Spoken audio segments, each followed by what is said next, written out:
1500s through today, the Spanish, French, English, and Dutch, as all navies of the world, use a boatswain, sideboards, and call when sending ashore and bringing aboard ship's company officers, dignitaries, and VIPs.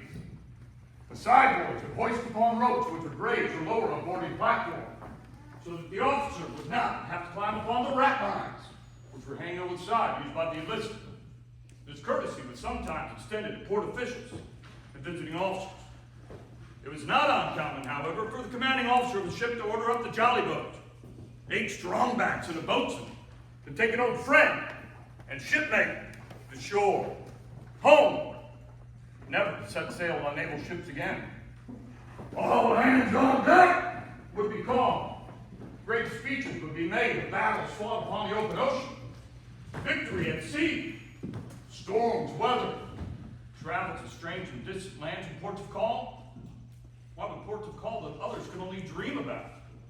Then a rifle or a musket, a brace of pistols, a cutlass, or perhaps a chest made of fine wood, bound in brass, would be given so that the departing sailor would remember the crew and the ship with which he had served. Then the boatswain would stand tall beside boards.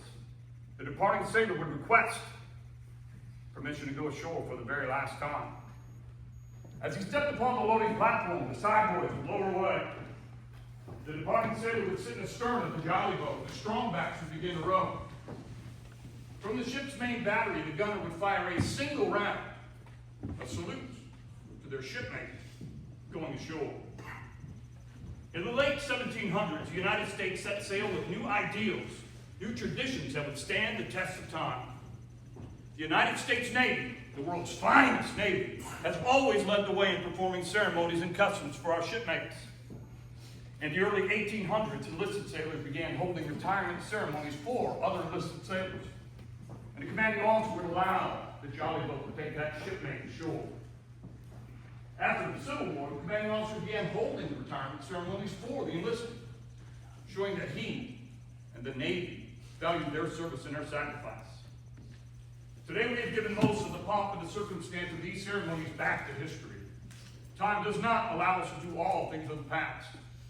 Nevertheless, we will stop all engines, lay about smartly, and drop anchor so that we can pay respect.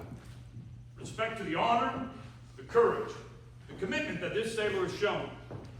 We want to recognize the dedication and devotion that he has given to his shipmates, to the sea, in defense of our nation.